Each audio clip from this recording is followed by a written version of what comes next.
하나님 감사합니다.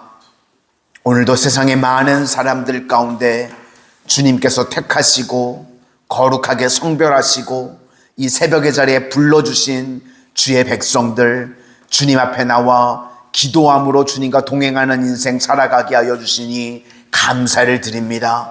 저희들의 평생의 삶이 오늘 예수님께서 말씀하신 것과 같은 그런 복된 인생들 되어지기를 소망합니다.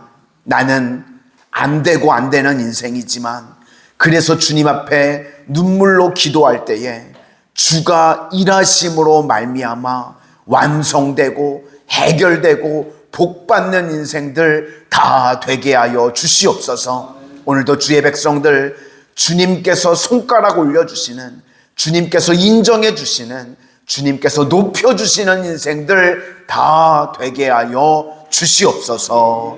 예수님 이름으로 기도드립니다. 아멘. 오늘은 복 있는 사람 두 번째 시간입니다. 복 있는 사람. 어제는 첫 번째부터 네 번째까지 개인 구원에 관한 복이었고, 오늘 다섯 번째부터 여덟 번째까지는 이웃에 관한 내용인 것 같습니다. 그래서 다섯 번째, 긍휼히 여기는 자는 복이 있다는 겁니다. 우리 7절 다 같이 먼저 보시겠습니다. 시작. 긍휼히 여기는 자는 복이 있나니 그들이 긍휼히 여김을 받을 것이며. 두 명의 어릴 적에 좀도둑이 있었습니다. 어린 학생들인데 그냥 둘이 친구인데 만나기만 하면 물건을 훔치는 거예요. 맨날 물건을 훔치러 다니다가 그러다 한 명이 마트에서 물건을 훔치다가 잡혔습니다. 그래서 이 마트 사장님이 부모님께도 알리고 또 경찰서도 가고 그래서 엄청나게 혼이 났습니다. 그러면 두 어린 아이들이 다 도둑질을 했는데 둘 중에 한 명만 잡힌 거죠. 누가 복이 있는 겁니까? 잡힌 놈이 복이 있는 겁니까? 아니면 안 잡힌 놈이 복이 있는 겁니까? 당시로 보면 안 잡힌 놈이 복이 있는 것 같습니다. 그래서 잡힌 놈은 억울하고 막 힘든 인생을 사는 거죠. 나는 별것도 아닌데 잡혀가지고 혼나고 얻어터지고 욕먹고. 그런데 그렇게 징계를 받았기 때문에 바로 잡힌 인생을 살아가게 됩니다. 그런데 안 잡힌 친구는요, 계속해서 그렇게 도둑질하고 자라나다가 진짜로 대도가 돼서 결국 감옥에까지 가게 되었습니다. 그렇다 그러면 누가 복이 있는 겁니까? 마트에서 물건을 훔칠 때요, 좀도둑일 때 잡힌 게 복이 있는 겁니다. 그래서 작은 징계를 통해서 큰 징계를 막는 것, 그게 복이라는 것입니다. 하나님께서 우리들도요, 세상으로 가지 않도록 하나님께서 막아주시고 우리를 주의 자녀 삼아주시고 이렇게 예배자가 될 수 있도록 우리를 인도해 주셨습니다. 그래서요, 긍휼히 여겨진 것, 이게 가장 큰 복 중에 하나라는 것입니다.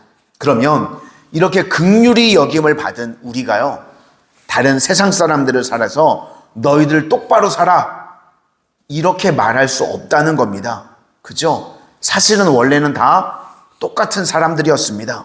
그래서 주의 자녀들은요, 세상 사람들을 보면서 정죄하고 나는 의인이고 너는 죄인이다, 이런 구도로 나가지 않는다는 겁니다. 그래서 긍휼히 여겨주신 것, 주의 자녀 삼아주신 것, 이게 가장 큰 복 중에 하나임을 잊지 마시기를 바랍니다. 그리고 우리가 세상을 바라볼 때도요, 정죄하고 비난하는 것이 아니라 긍휼히 여기는 마음을 가지고 바라볼 줄 알아야 된다는 겁니다. 여섯 번째 복은 마음이 청결한 자는 복이 있다는 겁니다. 8절 다 같이 보시겠습니다. 시작. 마음이 청결한 자는 복이 있나니 그들이 하나님을 볼 것이며. 여기서 마음하고 제일 비슷한 것이요, 동기부여할 때 그 동기입니다. 이제는 내 마음의 주인이 예수님이 되셨습니다. 내 인생의 주인이 예수님이면 마음이 깨끗해진다는 겁니다. 그래서 우리는 어떤 사람을 볼 때요, 행동만 보면 안 됩니다. 우리는 행동이 아니라 동기가 좋아진다는 겁니다. 그래서 예수님이 동기인 사람은 복이 있다는 겁니다. 하나님을 본다는 겁니다. 선물과 뇌물의 차이점. 선물은 너를 기쁘게 하는 겁니다. 그런데 뇌물은 나의 유익을 위한 것이 뇌물입니다. 그러니까 동기가 좋은 것을 선물이라고 그러고요. 동기가 나쁜 걸 뇌물이라고 그럽니다. 우리가 예배도 마찬가지입니다. 예배를 통해서요, 하나님께 영광 올려드리고 찬양하는 것, 동기가 좋은 거죠. 그렇게 되면 나머지 모든 것들은 하나님이 책임져 주시고 마음껏 부어주시는 겁니다. 그런데 동기가 내 욕심, 두려움 해소 이런 쪽으로 나가면 동기가 안 좋으니까요, 그건 뭐래도 결국은 타락하게 된다는 겁니다. 그래서 우리가 신앙생활할 때 늘 동기를 점검해야 됩니다. 좋은 동기로 살아가는 것, 그 인생이 복이 있는 인생이라는 것입니다. 7번째, 화평하게 하는 자는 복이 있다는 겁니다. 9절 다 같이 보시겠습니다. 시작. 화평하게 하는 자는 복이 있나니 그들이 하나님의 아들이라 일컬음을 받을 것이며. 화평이라는 것은 기능을 발휘하는 겁니다. 화평을 이루기 위해서 필요한 것은요, 반드시 값을 치러야 됩니다. 예를 들어서 제가 컴퓨터로 설교 준비를 하는데 저희 자녀들이 3명인데 막 공놀이를 하다가 그 공이 컴퓨터를 쳐가지고요, 컴퓨터가 박살이 났습니다.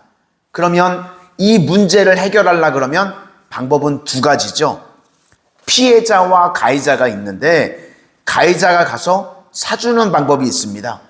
100만 원짜리 컴퓨터면 저희 애들이 3명이니까 30만 원씩 모아가지고 사주면 됩니다. 그러면 해결이 되고 화평이 되는 거죠. 그런데 아빠가요, 자녀들이 그거 용돈 열심히 모은 돈 그렇게 하는 건 너무하니까 자녀들에게 괜찮아.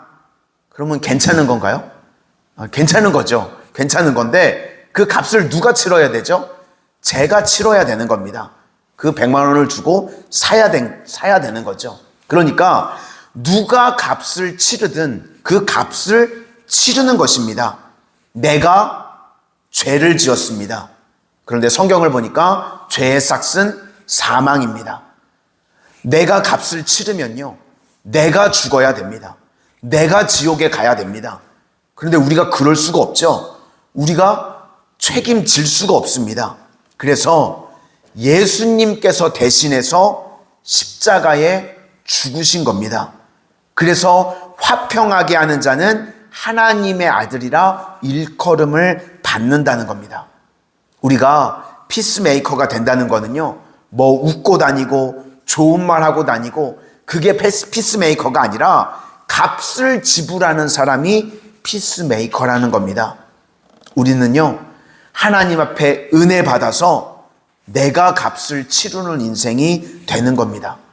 어떤 가정이 평안하면 분명히 그 가정에요, 평안을 위해서 값을 치르는 사람이 있는 겁니다. 저절로 화평하지 않습니다.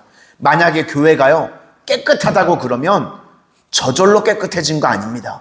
보이지 않는 곳에서요, 남모르게 청소하고 헌신하는 사람이 있기 때문에 교회가 깨끗해지는 겁니다. 그래서 우리가 하나님의 아들이 된다는 것은요, 값을 치르는 인생이 된다는 겁니다. 그렇게 저는 우리 모든 성도님들이 하나님 앞에 넘치는 은혜를 받아서 그 은혜를 흘려보내는, 쓰임받는 주의 종들 다 되시기를 소망합니다. 마지막 8번째는 의를 위하여 박해를 받는 자가 복이 있다는 겁니다. 우리 10절부터 12절까지 쭉 한번 보시도록 하겠습니다. 10절부터 12절까지입니다. 시작. 의를 위하여 박해를 받는 자는 복이 있나니 천국에 그들이 것임이라. 나로 말미암아 너희를 욕하고 박해하고 거짓으로 너희를 거슬러 모든 악한 말을 할 때에는 너희에게 복이 있나니 기뻐하고 즐거워하라. 하늘에서 너희의 상이 큼이라. 너희 전에 있던 선지자들도 이같이 박해하였느니라. 마지막 복은 박해를 받는 것인데 우리는요, 사실 동화적인 삶을 원합니다. 오래오래 행복하게 살았더래요. 뭐 이런 거 원합니다. 그런데 성경에서 말하는 복은 무엇인가 하면 의를 위해서 박해를 받는 것이 복이라는 것입니다. 그럼 박해는 누가 받는가? 사명을 다하는 자가 박해를 받습니다. 그런데 그렇게 사명을 다하는 것이요 복이라는 것입니다. 제가 우리 마산에 와 보니까요, 마산은요 벚꽃이 너무 이쁜 것 같습니다. 우리 성도님들 오래 봐서 감흥이 좀 떨어지실지 모르겠는데 벚꽃이요 너무 이쁩니다. 근데 꽃이 필 때 너무 이쁜데 대부분의 다른 꽃들을 보시면요 질 때 서서히 집니다. 맛이 가고 또 조금 있다가 맛이 가고, 그래서 마지막에 떨어질 때 모습들을 보면 이게 되게 이쁘지가 않습니다. 그런데 벚꽃은요 보니까 활짝 만개하고 피었다가 비가 오면 싹 죽어버립니다. 그죠? 한 방에 갑니다. 저는 그게요 너무 멋진 것 같습니다. 우리 성도들은요 그렇게 살라는 겁니다. 마지막 주님 앞에 가기 전까지 이 땅에서는요 주전으로 다 뛰는 겁니다. 멋지게 주님 앞에 사명 다 이루면서 뛰다가요 주님 앞에 갈 때까지 벚꽃처럼 사명 다 이루다가 주님 부르시면 멋지게 가는 겁니다. 저는 저와 우리 모든 성도님들이요 이 땅에 있을 때는 마지막까지 주전으로 뛰다가 중보자로, 예배자로 그렇게 아름다운 모습으로 주님 앞에 다 설 수 있는 정말 복된 주의 자녀들이 다 되시기를 주님의 이름으로 축원합니다. 오늘 함께 중보해 주실 때는 우리 14페이지와 15페이지 보시고 중보해 주실 수 있기를 부탁을 드리겠습니다. 기도하겠습니다. 은혜의 주님, 오늘 팔복에 대해서 예수님께서 다시금 정의를 해주신 것들을 우리가 마음에 새기기를 원합니다. 진정으로 저희들 복된 인생이 되어지기를 소망합니다. 하나님, 긍휼히 저희들을 여겨주셔서 주의 자녀 삼아 주신 것, 이것이 가장 큰 복임을 잊지 않게 하여 주시고, 이제 저희들 세상을 살아가는 동안 받은 바 은혜와 복을 흘려보낼 수 있는, 값을 지불할 수 있는 피스메이커가 되어지는 하나님의 자녀들로 살아가게 하여 주시고, 이 땅을 살아가는 동안 끝까지 사명 이루다가 벚꽃과 같이 아름다운 모습으로 끝까지 쓰임 받다가 주님 앞에 그 아름다운 모습으로 설 수 있는 주의 능력의 종들 다 되게 하여 주시옵소서. 오늘도 주님 의지할 때에 내 힘으로 내 노력으로 되는 인생이 아니라 주님께 맡길 때 주가 일하심으로 주가 완성시켜 주시는 복된 인생들 다 되게 하여 주시옵소서. 예수님 이름으로 기도드립니다. 아멘.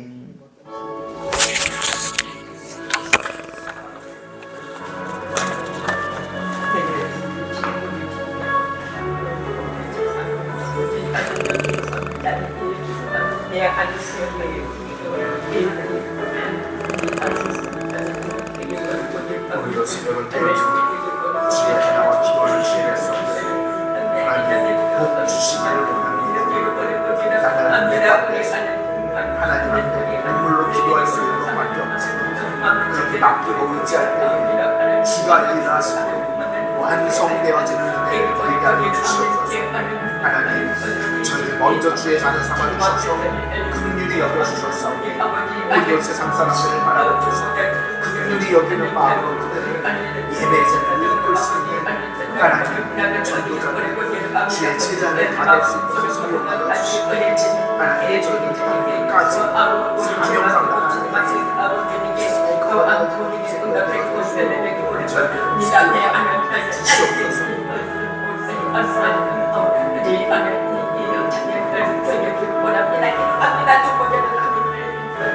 우리의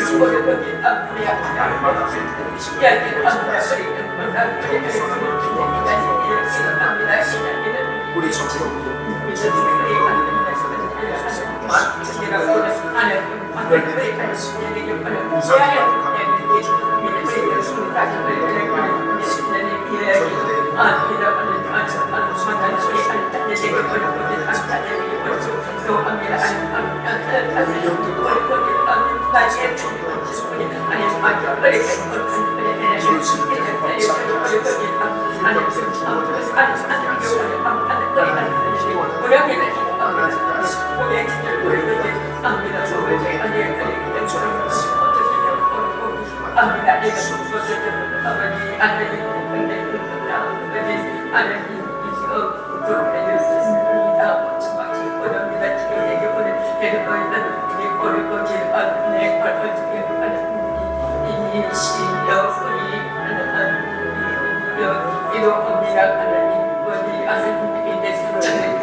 막